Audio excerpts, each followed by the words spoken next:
Hey guys, Avi here, and welcome back to our iOS development series, Tinkering with Table Views. Let's get started. Now the last thing we have to do right now, just to get our custom table view cell working, is actually add it to our table view. So what I'm going to do is I'm going to go to my zip file for my custom table view, and over here in the attributes inspector, I'm going to give it an identifier. So just like for our UI table view cell, we had the identifier cell, in our custom table view cell, I'm going to go ahead and give it an identifier custom. Now going back to our view controller, over here we registered our UI table view cell, okay? We registered it over here.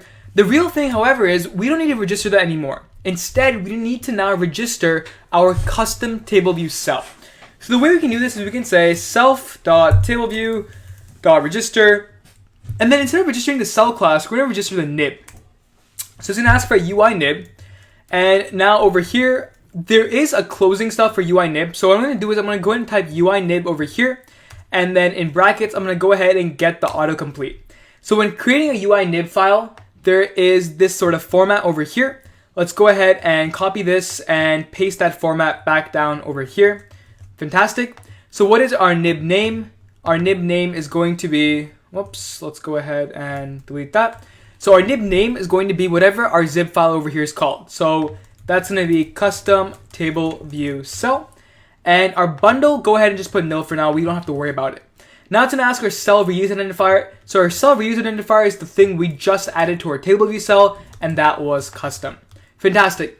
Now all we have to do is going back down to our cell. Let's go ahead and make this a let because it's a constant. We don't have to change it.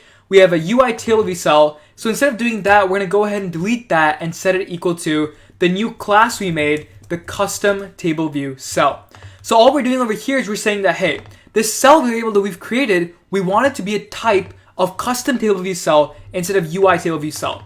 So go ahead and change this one as well. Fantastic.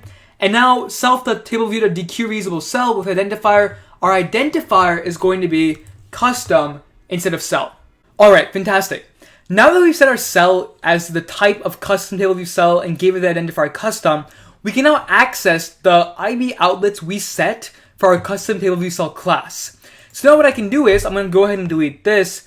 I can now say cell.itemName is .text is equal to banana. And now I can say cell.itemCount.text is equal to count:5. Okay? And we don't have an image just yet, so we can leave the image for now. Let's go ahead and run this and let's see what happens. Fantastic. So exactly, right now our table view cell height is not equal to the custom table view cell height that we have over here. So let's go back to our table view cell, figure out what the height is, and our height right now is 80. Going back to our main.storyboard, we can set the height of every cell over here. So go ahead and select this, go to our attributes over here. Back to our ruler over here, we can go ahead and say row height is equal to 80. So we're not doing it automatic anymore. Make sure you set the row height equal to 80. Run this again. And let's take a look at our new table view. So let's give it a few seconds. Here it goes. Shopping list has succeeded. Fantastic. So we don't have an image, but we do have banana and count:5 showing up, which is great. So hopefully you guys see how the custom cell works, okay? The core concept is that you design a custom cell, you create a custom cell class, you add the IB outlets, and then you can go ahead and use that custom cell for any cell in your table view. Now what I'm going to do is I'm going to go ahead and I'm going to go to Google. And I'm going to get a few images of some pictures. So I'm going to search for banana, I'm going to search for apples, and I'm going to search for oranges. Okay, so you can go ahead and do this as well. Just get a few images. So let's go ahead and get this one. I'm going to go ahead and save image as over here. I'm going to call this banana. Fantastic. I'm going to go ahead and go to images for apples, and I'll go ahead and save one of these. Let's go ahead and do this one. So let's go ahead and save image as apple. And then last but not least, let's go to oranges, and let's go ahead and save an orange image. So let's do this one. Fantastic. Let's go ahead and save image, orange. Great. Okay, so now we just saved 3 images. And what I'm going to do is I'm going to go ahead and add those 3 images to my Xcode. So I'm going to go ahead and open up Finder. Finder's over here. And I'm going to go to my pictures. And let's go ahead and find these 3 images. Fantastic. What you're going to do is you're going to select these 3 images and drag them over right under the assets folder. So we're not putting them in the assets folder for now. We don't have to. It's okay. Fantastic, so we got our 3 images, apple, banana, and orange. Now one thing you're going to notice is that 2 of them are JPGs, the third one is JPEG. That could cause an error for us, but let's go ahead and see. So we have apple, banana, and orange. Let's go back to our main.storyboard and actually custom table view cell just to see how it would look. So if we go ahead and add in an image, let's say apple.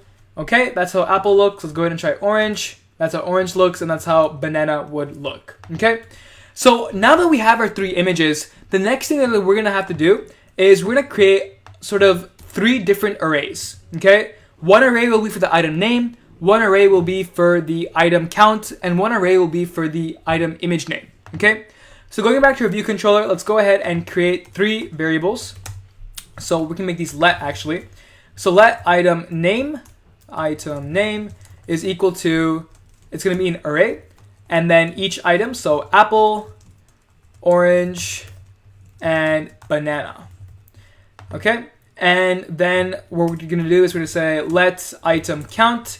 So how many of each do we have? So I'm going to say we have 4 apples, we have 10 oranges, and we have 3 bananas. Okay, and then we're going to have our image name. So image name. And our image name, I'm going to go ahead and copy exactly as it's given. So apple.jpg. Notice how mine are lowercase and it's also dependent on the extension.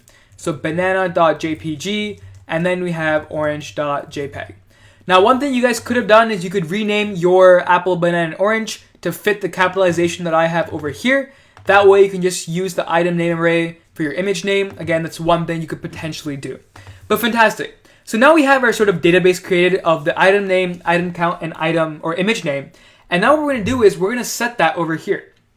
So for every cell in our table view, the item name.text should be equal to our item name array, and then to access a position, remember square brackets, and we're going to pass in indexPath.row. IndexPath is basically the path of the current row it's on. Again, it's a parameter that's in the function that we can use. IndexPath.row returns you from 0 to your number of rows in your table view, what row we're talking about. So for the first row, indexPath.row is going to be 0, and putting in 0 for our table view will get us the first value, apple, for apple.jpg. Okay, item count on text is going to give us, again, the exact same thing. Count is going to be equal to item count indexPath.row. And then last but not least, we have our image. So cell.image image view, okay, dot image is going to be equal to an UI image. So we're going to go ahead and say UI image named, or it might be string. Let's go ahead and see what the closure is. We're going to go ahead and say it's going to be named string. Fantastic. So cell.imageView.image equals UI image named some string. And our string in this scenario is going to be our image name array and then indexPath.row. So over here, we're going to go ahead and say cell.itemImage instead of ImageView. That's on me, guys. Sorry about that. Go ahead and run this now, and hopefully we should go ahead and see the 3 images in the proper size. Let's give it a few seconds. Fantastic. So this is our shopping list. We now have our images, we have our labels, we have our count working. This is fantastic. So this is the core fundamental of a table view with a custom table view cell. Okay? All we did is we created our own custom table view cell in a zip file. We attached it to a class, and then we called it in our table view. Fantastic job, guys. If you have any questions, don't hesitate to ask. Don't forget to like, share, and subscribe, and I'll see you in the next video.